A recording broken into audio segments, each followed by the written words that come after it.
মাননীয় প্রধান উপদেষ্টা প্রফেসর ডক্টর মোহাম্মদ ইউনূস জাতির উদ্দেশ্যে এক ভাষণ দিয়ে জাতিকে আশ্বস্ত করে গিয়েছেন। সমগ্র জাতি আশ্বস্ত হলেও বিএনপি চিন্তায় ঘুমাতে পারছে না, তারা হতাশ। তাদের হতাশা দিন দিন বেড়েই চলছে এবং হতাশাটা প্রকাশ্যে বলছে যে আমরা হতাশ। বিএনপি মনে করছে ডক্টর ইউনূসের কারণেই বিএনপি ব্যর্থ হবে বা বিএনপিকে ডক্টর ইউনূস খেয়ে দিবেন, মাইনাস করে দিবেন। বিএনপি মনে করে যে বিএনপি মাইনাসের রাজনীতি চলছে, এ কারণে সব কিছুতেই বিএনপি ভূত দেখে, বিএনপি মাইনাস দেখে। আপনারা জানেন দর্শক, এটা অলরেডি আলোচনা করেছিলাম, নতুন আরেকটা ডাইমেনশন আজকে আলোচনা করব। প্রধান উপদেষ্টার ভাষণের প্রতিক্রিয়ায় মির্জা ফখরুল বলেছিলেন যে জিয়াউর রহমানের নাম না নেওয়ায় আমরা হতাশ। প্রধান উপদেষ্টারে কুত্তায় কামড়াইছে যে জিয়াউর রহমানের নাম নেবেন। জিয়াউর রহমানের নাম নিলেই তো প্রধান উপদেষ্টা বিতর্কিত হয়ে যাবেন। কেন জিয়াউর রহমানের নাম নেবেন? যেখানে কর্নেল অলি বলেছে যে জিয়াউর রহমান আমাকে ওস্তাদ ডাকতেন এবং আমার পরামর্শে জিয়া স্বাধীনতার ঘোষণা দিয়েছিল, তাহলে জিয়াউর রহমানের নাম নেওয়ার আগে তো কর্নেল অলির নাম নিতে হবে, আর কর্নেল অলির নাম নেওয়ার আগে তো শেখ মুজিবের নাম নিতে হবে, কারণ স্বাধীনতার ঘোষণাটা দেওয়া হয়েছিল on behalf of Sheikh Mujibur Rahman. তো দর্শক, বিএনপির এক হতাশা আমরা দেখেছি, জিয়াউর রহমানের নাম নেয়নি। এটা দ্বারা বোঝা যায় যে প্রধান উপদেষ্টা কিংবা রাষ্ট্রীয়ভাবে ওই মুজিব পূজা কিংবা জিয়া পূজা এগুলো আর চলবে না, সেই যুগ শেষ। আর জিয়ার সৈনিক বা জিয়াউর রহমানের নাম বিক্রি করে না খেতে পারলে বিএনপি রাজনীতি থাকবে না। এই জন্য বিএনপি প্রচন্ড হতাশ। দেখেন, অনেক সময় হতাশ হলেও কিন্তু বলে না রাজনীতি কি। আপনার দুর্বলতাটা প্রতিপক্ষকে আপনি বুঝতে দিবেন না, আপনি জানতে দিবেন না। আপনার দুর্বলতা থাকলেও আপনি এমনভাবে অ্যাক্ট করবেন যে আমি খুব শক্তিশালী, আমি কাউকে ভয় পাই না। বিষয়টা তো এরকমই। কিন্তু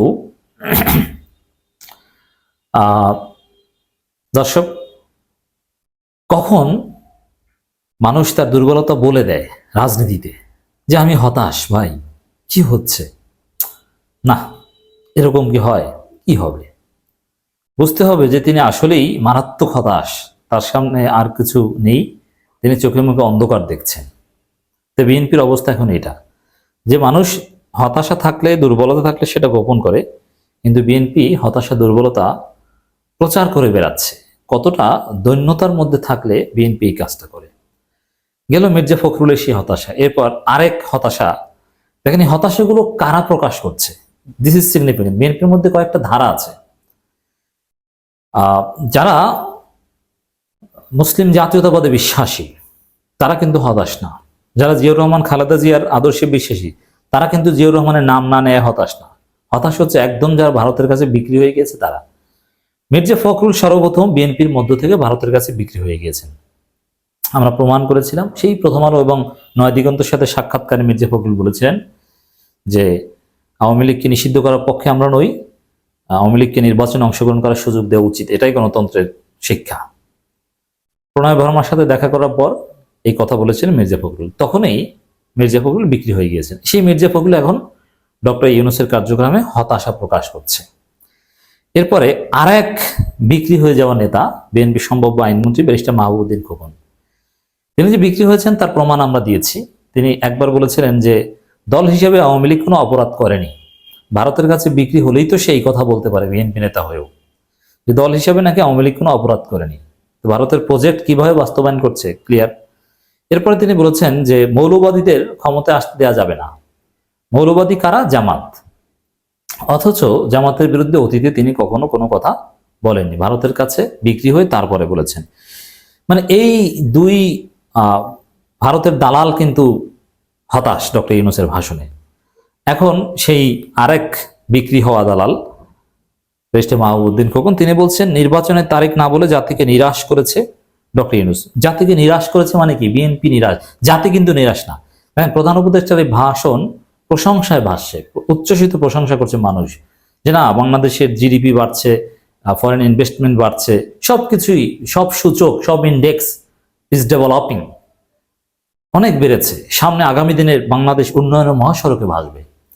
মানুষ খুশি যে দ্রব্যমূল্য রমজানে যেরকম এবার কন্ট্রোল ছিল, বিএনপি কিন্তু এই দ্রব্যমূল্যের বিরুদ্ধে প্রপাগান্ডা চালিয়েছিল, কিন্তু ধরা পড়ে ডলা খেয়েছে। বাংলাদেশে গত 15 বছরের মধ্যে সবচেয়ে সন্তোষজনক দ্রব্যমূল্য ছিল এই রমজানে। এটা রমজানের পরও থাকবে। মানুষ খুশি, আশ্বস্ত, কনভিন্সড। তো সেখানে বিএনপি বলছে জাতি নিরাশ। জাতি নিরাশের অর্থ হচ্ছে তারা নিরাশ, তারা হতাশ। এখন বিএনপির মধ্যে কারাই হতাশাটা খোলামেলা বলছে? যারা ভারতের কাছে বিক্রি হয়ে গিয়েছে তারা। আর নির্বাচনের তারিখ দেখেন কতটা মাথা মোটা এরা, এরা বলে ব্যারিস্টার বলে গো। নির্বাচনের তারিখ না বলে, আচ্ছা নির্বাচনের তারিখ কি প্রধান উপদেষ্টা বলেন বা প্রধানমন্ত্রী বলেন? নির্বাচনের তারিখ বলে কে? নির্বাচন কমিশন সংবাদ সম্মেলন করে শিডিউল ডিক্লেয়ার করেন, যেটাকে বাংলায় বলে তফসিল ঘোষণা করেন। আর তফসিলের মধ্যে তারিখ থাকে, আর বলে তারিখ ঘোষণা না করে। মানে মাথায় যে সমস্যা আছে, বুঝতে অসুবিধা আছে। বাংলাদেশের ইতিহাসে কখনো শুনেছেন যে সরকার প্রধান, এক্সিকিউটিভ চিফ, তিনি তারিখ ঘোষণা করেছেন? তারিখ ঘোষণা করা ইলেকশন কমিশনের কাজ, অথচ প্রধান উপদেষ্টার কাছে তারিখ চান। অথচ দেশে আইন শৃঙ্খলা এখন পর্যন্ত আপ টু দি মার্ক হয়নি, কোনো ন্যাশনাল কনসেনসাস হয়নি, অথবা নির্বাচন কিভাবে হবে বা কোনো কিছু ঠিক হয়নি। সংবিধানেও তো কিছু বিষয় পরিবর্তন বা এই সিস্টেমে তো ইন্টারিম গভর্নমেন্টের আন্ডারে নির্বাচন করা কোনো ক্লজই সংবিধানে নেই, কিছুই ঠিক নাই।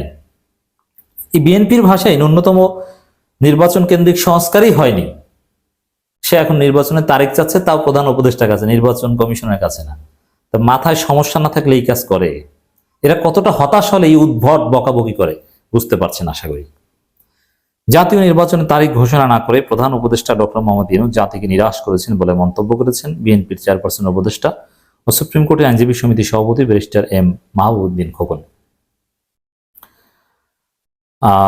এটা তিনি নোয়াখালীর চাটখিল আলিয়া মাদ্রাসা মাঠে যুবদল আয়োজিত, এখন ওই নোয়াখালীতে ঘুরে বেড়ান। মাহবুবউদ্দিন খোকন বলেন, এটা জবাব দিয়েছি, 15 বছর মাঠে থেকে আন্দোলন করেছি। না, আপনারা আন্দোলন করেননি, আপনাদের আন্দোলনে কিচ্ছু হয়নি, সে ফাও কথা বলবেন না। আপনারা পুলিশের বাঁশির শব্দ শুনে উল্টা দৌড়িয়েছেন। 28 অক্টোবর আপনারা লেজ গুটিয়ে পালিয়েছেন, আপনারা প্রচুর আন্দোলন করেছেন। আমাদের দলের এমন কোনো লোক নেই যিনি কারাগারে যাননি। নির্যাতিত হয়েছেন, কিন্তু হাসিনার বিরুদ্ধে কার্যকর কোনো আন্দোলন গড়ে তুলতে পারেনি এবং আপনাদের ডাকে কেউ সাড়া দেয়নি। এখন আমাদের আন্দোলন করা রাজনৈতিক সহযোদ্ধারা কেউ কেউ নির্বাচনের বিরোধিতা করছে। দেশ যদি কোনো অস্থিতিশীলতার সৃষ্টি হয়, এর দায়ভারও তাদেরকে নিতে হবে। মানে হুমকি দিচ্ছেন আপনারা অস্থিতিশীলতা সৃষ্টি করবেন। ডক্টর ইউনূস আপনাদের অস্থিতিশীলতাকেও কন্ট্রোল করবে, আপনারাও পারবেন না। আপনারা তো অস্থিতিশীলতা করছেন, চুরি করছেন, ছিনতাই করছেন, ডাকাতি করছেন, ধর্ষণ করছেন, নারী নির্যাতন করছেন, এবং এগুলো করতে গিয়ে ধরা পড়ছেন, পদ হারাচ্ছেন, গ্রেপ্তার হচ্ছেন, একেবারে পদধারীরা। আর কি অস্থিতিশীলতা সৃষ্টি করবেন? অতএব ভয় দেখিয়ে লাভ নেই। বিএনপি তো ঈদের পর আন্দোলনের দল, ওইসব ভয়টায় দেখিয়ে লাভ নেই। সংস্কার শেষে যথাসময় নির্বাচন হবে, তাই যত দ্রুত সম্ভব নির্বাচন দিতে হবে। ডিসেম্বরের মধ্যে একটি সুনির্দিষ্ট তারিখ দিতে হবে। আমরা আশা করি অন্তর্বর্তী সরকার অনতিবিলম্বে নির্বাচন তারিখ ঘোষণা করবে। না, এটা তো নির্বাচন তারিখ ঘোষণা করবে তো নির্বাচন কমিশন, আর সেটা ডিসেম্বরের মধ্যে না। আমরা ডিসেম্বরের মধ্যে নির্বাচন হতে দিব না, আমরা নির্বাচন প্রতিহত করব। কারণ ডিসেম্বরের মধ্যে নির্বাচন মানে ভারতের প্রেসক্রিপশনে ভাগ বাটোয়ারার নির্বাচন। আমরা জনগণের ভোটাধিকার প্রতিষ্ঠার জন্য সময় নিতে বলবো সরকারকে, এবং যখন দেখবো যে নির্বাচনের পরিবেশ হয়েছে তখন নির্বাচন মানবো, তার এখন নির্বাচন মানবো না।